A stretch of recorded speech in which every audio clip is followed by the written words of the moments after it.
Never ignore the whispers. There was one peculiar habit that Dad instilled in us since we were little. Never ignore the whispers. It started as an odd family tradition. Every evening, just as the sky dimmed to a dusky twilight, Dad would hush us into silence. "Time for the whisper check," he'd announce, and we would all still, straining our ears for any faint murmurs that seemed out of place. I assumed it was a game. Our isolated home, nestled at the edge of a dense forest, was the perfect backdrop for such eerie rituals.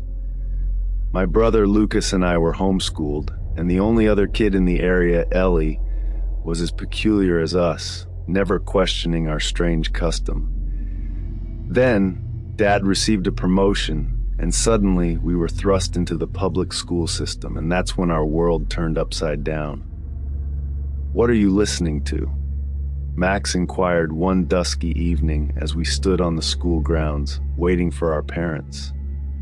"Whisper check," I said, as if it were the most natural thing. "Whisper what now?" His brow furrowed in confusion. I realized then how unusual our practice was. I attempted to explain, simplifying it as much as possible. "You listen for whispers that shouldn't be there." Max tried it, humor in his eyes, but then he shrugged nothing. Soon it became a game among my classmates. They'd hush each other, claiming to hear whispered secrets or ghostly tales. It was fun until it wasn't. One gloomy evening, as shadows stretched and the wind whispered through the trees, tragedy struck. "Whisper check," someone called out, a routine now familiar to my peers. I paused, listening intently as always. But then a chilling realization. Amongst the usual rustling leaves and distant chatter, there was a whisper. Not the playful imitation of my classmates, but a real, sinister murmur, carrying words that chilled the bone. No one else seemed to hear it. Panic surged within me, following the protocol Dad had drilled into us for years. When you hear the whisper, seek out light and noise. Darkness was its domain. I tried to pull my friends towards the lit school building, repeating Dad's warnings in my head. But they resisted, laughing off my frantic gestures as part of the game, until they saw the sheer terror in my eyes. "What's wrong with you?" they exclaimed, backing away as if I were a madman. "Run!" I screamed, my voice cracking. "The whispers." But it was too late. The shadowy edges of the playground seemed to quiver, and a cold wind swept through, carrying the whispers into a frenzy. I knew we had to escape the dark, but my warnings fell on deaf ears. The evening ended in chaos, with teachers rushing to contain a hysterical child who claimed darkness was alive with malevolent whispers. Dad's face was grave that night, regret etching deep lines as he realized the weight of the burden he'd placed on my shoulders. "The whispers, they're not for everyone.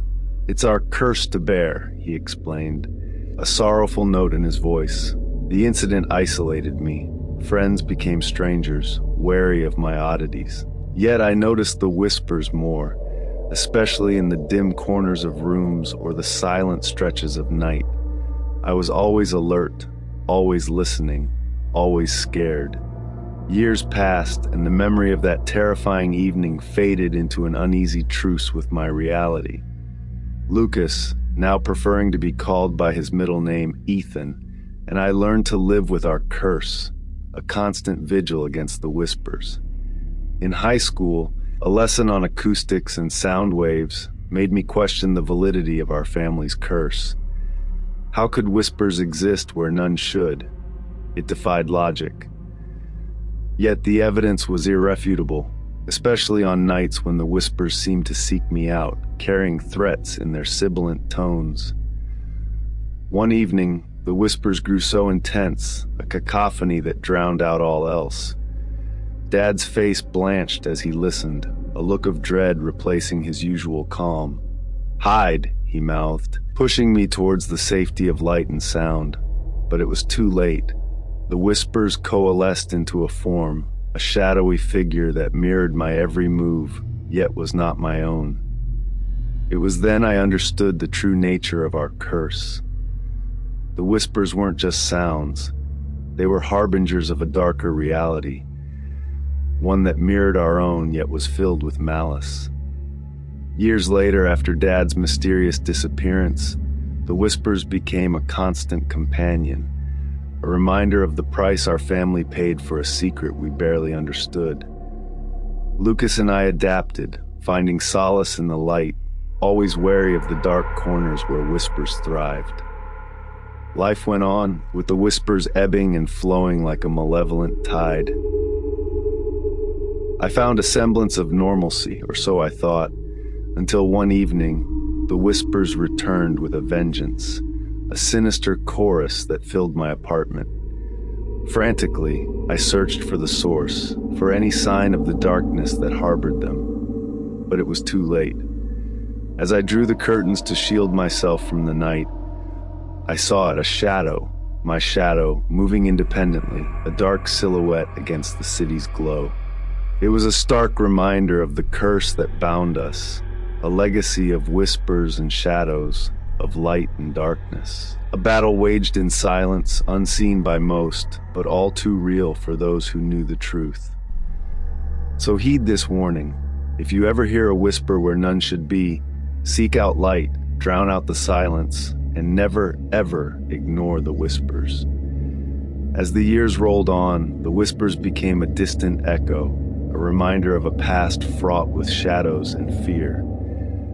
My life, once overshadowed by the curse, found a semblance of normalcy. Lucas, now firmly entrenched in his identity as Ethan, pursued his studies with a passion, the whispers a mere footnote in his bustling college life. Our shared history with the whispers became a bond, unspoken yet ever present. But complacency is a dangerous companion. One evening, as autumn painted the world in hues of fire and gold, I sat in my office, the day's work stretching into the night. The whispers had been silent for so long that their sudden absence became the norm, a forgotten threat in a life desperately clawed back from the brink of darkness. Then, without warning, the silence shattered. A whisper, soft as silk and sharp as ice, slithered through the room. My heart froze, the old fear, a familiar foe, coiling in my stomach. I listened, disbelief warring with dread. The whispers were back, but they were different, urgent, panicked, a storm of voices that clashed and merged into a cacophony of despair. I did what had become instinct. I sought out the light, banishing the shadows with every switch I flipped. But the whispers grew louder, more insistent. They were not seeking me out, they were warning me. Panic took hold as I realized the truth. The whispers were not the enemy. They had never been. They were a warning system, a legacy not of curse but of protection, misunderstood through generations. In a frantic scramble, I reached for my phone, dialing Ethan's number. The call connected, and I was about to speak when I heard it, whispers, over the line. But these were different, terrified, mingling with Ethan's voice, urging him to run, to hide. "Ethan!" I shouted, desperation lending strength to my voice. The whispers, "I know." His voice was a mix of fear and determination. "I can hear them too. They're telling us to find the source, to end this once and for all." We had lived our lives running from the shadows, but Ethan's words sparked a revelation. Our family's legacy was not one of victimhood, but of guardianship. We were not meant to flee from the darkness. We were born to confront it. Armed with this new understanding, Ethan and I embarked on a quest that led us deep into the heart of our family's mystery. We delved into ancient texts and obscure lore, tracing the origins of the whispers to a time forgotten by history, when our ancestors made a pact to guard the world against a darkness that sought to engulf it. Our search culminated in a desolate place, where the fabric between worlds was thin and the darkness seeped through. a sentient shadow that fed on fear and despair. The whispers guided us, a beacon of hope in the engulfing gloom. The confrontation was inevitable. Armed with knowledge and the light of our resolve, we faced the darkness. The battle was fierce, a clash of wills where every shadow harbored death, and every whisper was a lifeline. In the end, it was the whispers that turned the tide. They were not just warnings. They were the voices of those who had fought this battle before us, lending us their strength, their courage. With their guidance, we sealed the breach, banishing the darkness back into the void. As dawn broke, painting the sky in streaks of pink and gold, the whispers fell silent. We had expected relief, a sense of victory, but instead we felt a profound loss. The whispers had been our constant companions, our protectors, and now, in their absence, we felt truly alone. But as the sun rose, casting long shadows across the land, we realized the truth. The whispers had not left us. They had changed. No longer warnings of danger, they were now murmurs of peace, a gentle reminder of our place in the world, guardians not just of the light, but of the delicate balance between darkness and dawn. Our family's legacy was not a curse, but a gift, a responsibility passed down through generations. And as we walked back into the world, the weight of this legacy no longer felt like a burden, but a purpose, a calling that we embraced with open hearts. And so, if you ever feel the chill of a shadow without source or hear a whisper in the silence, remember our story.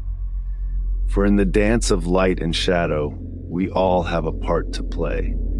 Guardians of the light, keepers of the dawn. Thank you for listening to the Creepy Vibes.